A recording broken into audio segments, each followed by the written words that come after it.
അവശിഷ്ടങ്ങൾ ലഭിക്കുമ്പോൾ ഓരോ അവശിഷ്ടങ്ങളും DNA പരിശോധനയും മറ്റുമൊക്കെ നടത്തി മാത്രമേ കൃത്യമായൊരു സ്ഥിരീകരണത്തിലേക്ക് എത്താൻ സാധിക്കുകയുള്ളൂ. ഇപ്പോൾ നമുക്ക് ദൃശ്യങ്ങൾ കാണാം. ഈ സൈനികർ ഏത് തരത്തിലാണ്, അതായത് ഓരോ പാലവും ഒക്കെ താൽക്കാലികമായി നിർമ്മിക്കുന്നതിൻ്റെ ദൃശ്യങ്ങൾ, ഒരു ഭാഗത്ത് തെരച്ചിലിനായി സൈനികർ ഉൾപ്പെടെയുള്ളവർ പുറപ്പെടുന്നതിൻ്റെ ദൃശ്യങ്ങൾ, സൈനികർക്കൊപ്പം തന്നെ പോലീസ് സംവിധാനങ്ങളുണ്ട്, ഫയർഫോഴ്സ് ഉണ്ട്, NDRF സംഘമുണ്ട്. ഇങ്ങനെ വ്യത്യസ്തമായി സംഘങ്ങളായി തിരിഞ്ഞുകൊണ്ടുള്ള പരിശോധന ഇപ്പോഴും തുടരുകയാണ്.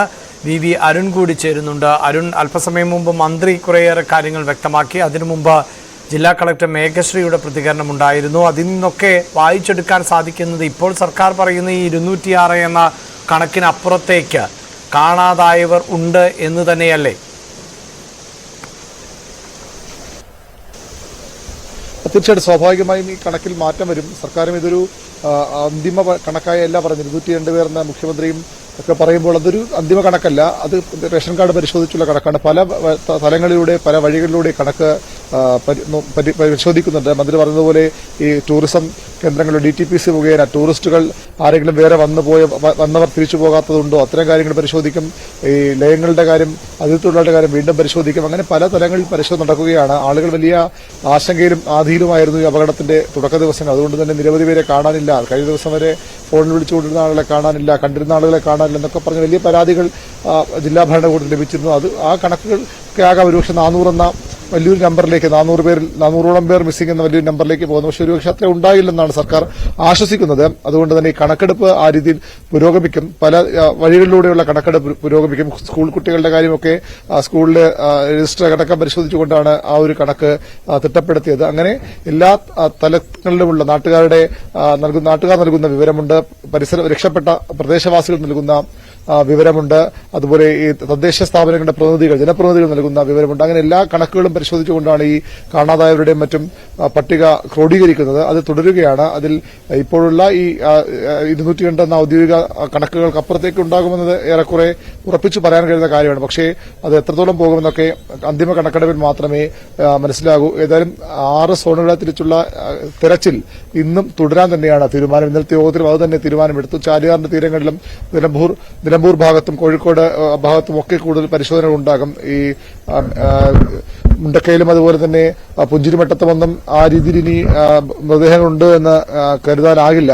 കാരണം അവിടെയൊക്കെ വലിയ രീതിയിൽ വെള്ളം എടുത്തു പോയി താഴേക്ക് പോയി ഈ പുഴയുടെ തീരങ്ങളിലോ അല്ലെങ്കിൽ പുഴയുടെ കൈവഴികളിലോ ഒക്കെ തന്നെ ഉണ്ടാകണം എന്നൊരു നിഗമനമാണ് ഇപ്പോൾ ഉള്ളത്. മേളത്തെ പരിശോധനയും അതേപടി തുടരുന്നുണ്ട്, അത് അവസാനിപ്പിക്കില്ല. പക്ഷേ താഴെ കുറച്ചുകൂടി ഊർജിതമായ തിരച്ചിൽ, പ്രദേശവാസികളെ കൂടി മന്ത്രി പറഞ്ഞതുപോലെ പ്രദേശവാസികളെ കൂടി ഉൾക്കൊള്ളിച്ചുകൊണ്ട് പുഴ അറിയാവുന്നവരെ കൂടി കൂടുതൽ ഈ സംഘത്തിൽ ഉൾപ്പെടുത്തിക്കൊണ്ടുള്ള പരിശോധന നടത്താൻ തന്നെയാണ് തീരുമാനം. മറ്റു പ്രധാനപ്പെട്ട വിഷയം ഈ സന്നദ്ധ സംഘടനകളുടെ ഒരു ആധിക്യമാണ്. നമുക്കറിയാം, എല്ലാവരും ഈ ഒരു ദുരന്തമുണ്ടായപ്പോൾ കേരളം ഒറ്റക്കെട്ടായി ഒന്നിച്ച് ഇതിൽ പരിതപിച്ചവരാണ്, ഇതിൽ ദുഃഖിച്ചവരാണ്. അതുകൊണ്ട് തന്നെ ഏതൊക്കെ തരത്തിലുള്ള സഹായം നൽകാനാകുമോ അതൊക്കെ നൽകാൻ വലിയ രീതിയിൽ ജനങ്ങൾ ഇവിടേക്ക് എത്തുന്നു. അത് ചിലർ ഒറ്റയ്ക്കൊറ്റയ്ക്ക്, ചിലർ ഗ്രൂപ്പുകളായി എത്തുന്നു.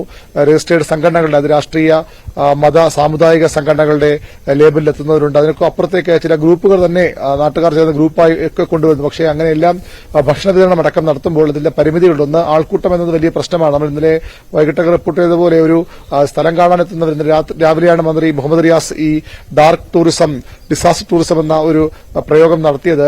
അത് ശരിവയ്ക്കുന്ന തരത്തിൽ അങ്ങനെ ഒരു സീൻ അവിടെ, അല്ലെങ്കിൽ അങ്ങനെ ഒരു കാഴ്ച അവിടെ വളരെ വ്യക്തമായിട്ടുണ്ട്. നമ്മൾ തന്നെ ഇന്നലെ വൈകിട്ട് ഇതിൽ ആളോട് സംസാരിക്കുമ്പോൾ അവർ വന്നത് നേരത്തെ ഇവിടെ വന്നു പോയിരുന്നു, ഇപ്പോൾ എങ്ങനെയുണ്ട് ഈ ഭൂപ്രദേശം, എങ്ങനെയുണ്ട് നേരത്തെ കണ്ട സുന്ദരമായ ഈ സ്ഥലം ഇപ്പോൾ എങ്ങനെയുണ്ട് എന്ന് കാണാൻ വേണ്ടി വന്നു എന്ന് നമ്മോട് ഈ ലൈവിൽ തന്നെ പറഞ്ഞ ആളുകളുണ്ട്. നിരവധി പേർ കുടുംബമായി എത്തുന്നു, കുട്ടികളും ഉൾപ്പെടെ എത്തി സ്ഥലം കാണുന്നു, മുകളിലേക്ക് വരെ പോകുന്നു. അവർ ഒരുപക്ഷെ ഈ ഭക്ഷണ വിതരണം നടത്തുന്ന സംഘടനകളുടെ ഒപ്പം വന്നവരാണ്, അല്ലെങ്കിൽ എന്തെങ്കിലും സാധനം വിതരണം ചെയ്യാനെന്ന് പറഞ്ഞ് ഇവിടേക്ക് വരുന്നവരാണ്.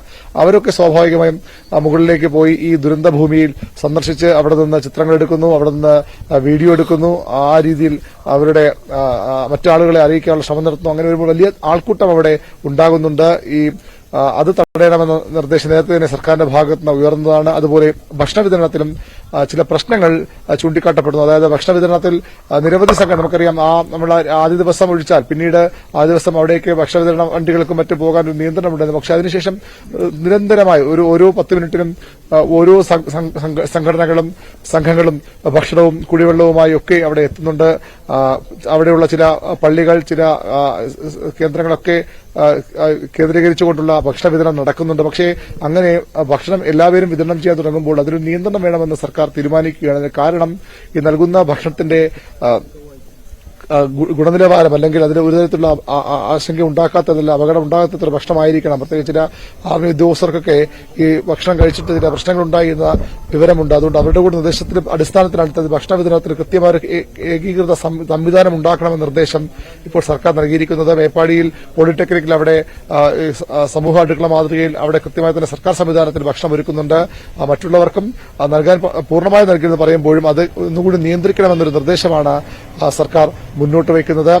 ആളുകളെ നിയന്ത്രിക്കണം. വീടുകളിൽ കൊള്ള തുടരുന്നു, അല്ലെങ്കിൽ ഈ ഇരകളാക്കപ്പെട്ടവരുടെ വീടുകൾ അവർ പലപ്പോഴും ആ പ്രദേശത്ത് പൂർണ്ണമായും ഒലിച്ചുപോകാത്ത വീടുകളുമൊക്കെ ഉണ്ട്. നമ്മൾ ഈ പുഞ്ചിരിമട്ടത്തടക്കം നല്ല ഒരു കേടും പറ്റാത്ത വീടുകളുണ്ട്. അവിടെയൊക്കെ ഈ ആളുകൾ കടന്നു കയറി ഈ ദുരന്തത്തിൽപ്പെട്ടവരുടെ ഇരകളുടെ സമ്പത്ത് കൊള്ളയടിക്കുക. നമുക്കറിയാം, ഒരു ജീവിതകാലം മുഴുവൻ സ്വരുക്കൂട്ടിയ സമ്പാദ്യമാകാം ഒരുപക്ഷെ വീടുകളിൽ പലർക്കും ഇല്ലാതായി പോയത്. ചിലർക്ക് വീടുകളുണ്ടെങ്കിൽ പോലും അവിടേക്ക് ഒരുപക്ഷെ ഒരിക്കലും മടങ്ങിപ്പോകാനാകാത്ത സാഹചര്യമുണ്ട്. അവിടെ താമസിക്കാൻ കഴിയാത്തത്ര ഭീതി ആ പ്രദേശത്ത് ഉണ്ടായിട്ടുണ്ട്, അല്ലെങ്കിൽ അപകട മേഖലയിലാണ് ഇപ്പോഴും ഉള്ളത്. അതുകൊണ്ട് തന്നെ ആ വീടുകളൊക്കെ അടച്ചിട്ട് അവർ ക്യാമ്പുകളിലേക്ക്, സർക്കാർ നിർദ്ദേശം അനുസരിച്ചുകൊണ്ട് അപകട മേഖലയിൽ നിന്ന് മാറുന്നതിന് വേണ്ടി ക്യാമ്പുകളിലേക്ക് നീങ്ങിയിട്ടുണ്ട്.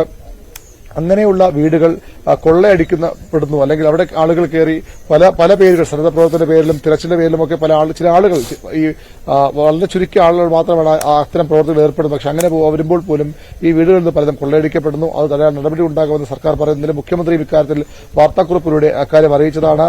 അതായത് ഉരുൾപൊട്ടൽ ദുരന്തമുണ്ടായ ചൂരൽമല മുണ്ടക്കൈ പ്രദേശത്ത് രാത്രികാല പട്രോളിംഗ് പോലീസ് ആരംഭിക്കും. പോലീസിനെ കൃത്യമായി രാത്രികാലങ്ങളിൽ അവിടെ പട്രോളിംഗ്, രാത്രികാലങ്ങളിലും പകലുമൊക്കെ അവിടെ ആളുകൾ കയറി ഇറങ്ങുന്നുണ്ട്. അത് തടയാൻ വേണ്ടിയുള്ള പട്രോളിംഗ് ഉണ്ടാകുമെന്ന് മുഖ്യമന്ത്രി ഇന്നലെ അറിയിച്ചിട്ടുണ്ട്. ദുരന്തത്തിനെതിരായവരുടെ വീടുകളിലോ പ്രദേശത്തോ രാത്രി അതിക്രമിച്ചു കടക്കുന്നവർക്കെതിരെ നടപടിയെടുക്കും. വീടുകളിലും പ്രദേശങ്ങളിലും രക്ഷാപ്രവർത്തനത്തിന്റെ പേരിലോ അല്ലാതെ, അത് രക്ഷാപ്രവർത്തനം പറഞ്ഞുപോലും പോലീസിന്റെ അനുവാദമില്ലാതെ രാത്രികാലങ്ങളിൽ ആരും പ്രവേശിക്കാൻ പാടില്ല എന്ന കർശന നിർദ്ദേശമാണ് സർക്കാർ നൽകുന്നത്. അങ്ങനെ ഈ ദുരന്ത ഭൂമിയിൽ, ദുരന്തമുഖത്ത് എല്ലാ തരത്തിലുള്ള ആളുകളും ഇപ്പോഴും എത്തുന്നുണ്ട്. അത് എല്ലാം ത്യജിച്ചുകൊണ്ട്, സ്വന്തം ജീവൻ പോലും അവഗണിച്ചുകൊണ്ട് ഈ രക്ഷാപ്രവർത്തനം എത്തുന്നവരുണ്ട്. പക്ഷെ അതിന്റെ മറവിൽ ചില അനഭിലഷണീയ പ്രവണതകളും ഇവിടെ ഉണ്ട് എന്നുള്ളത് വസ്തുതയാണ്. പണപ്പിരിവ്, മന്ത്രി മുഹമ്മദ് റിയാസ് ഇപ്പോൾ സൂചിപ്പിച്ച പോലെ അനധികൃത പണപ്പിരിവ് പലയിടത്തും നടക്കുന്നുണ്ട്. വിദേശത്തുനിന്ന് പോലും ഇവിടേക്ക് ഭക്ഷണത്തിന്റെ ആവശ്യമുണ്ട്, ഭക്ഷണമില്ല, അത് ആ പേര് പറഞ്ഞുകൊണ്ട് വലിയ രീതിയിൽ പണപ്പിരിവിനുള്ള ശ്രമം നടക്കുന്നുണ്ട്. അത് അനധികൃത പണപ്പിരിവായി തന്നെ സർക്കാർ കാണുന്നു. അത്തരം കാര്യങ്ങൾ നിയന്ത്രിക്കാനുള്ള നിർദ്ദേശങ്ങൾ വരുന്നു. വലിയ രീതിയിൽ ഈ കേരള സമൂഹം ഒന്നിച്ച് രാജ്യം തന്നെയും ഈ ഒരു ദുരന്ത ബാധിതർക്കൊപ്പം നിൽക്കാൻ തീരുമാനമെടുത്തു. പക്ഷെ അപ്പോഴും ഈ എല്ലാ കാലങ്ങളിലും ഉള്ളതുപോലെ വളരെ ചുരുക്കം ചില പേരെങ്കിലും പുഴുക്കുത്തുകളെന്ന് തന്നെ പറയണം, ഇത്തരം സാഹചര്യങ്ങൾ മുതലെടുക്കാൻ ഇറങ്ങി തിരിച്ചവരുണ്ട്. അവർക്കുള്ള മുന്നറിയിപ്പ് കൂടിയാണ് സർക്കാരിന്റെ ഇത്തരം ജാഗ്രതാ നിർദ്ദേശങ്ങളും ഇത്തരം വിമർശനങ്ങളും. അരുൺ സൂചിപ്പിച്ചു.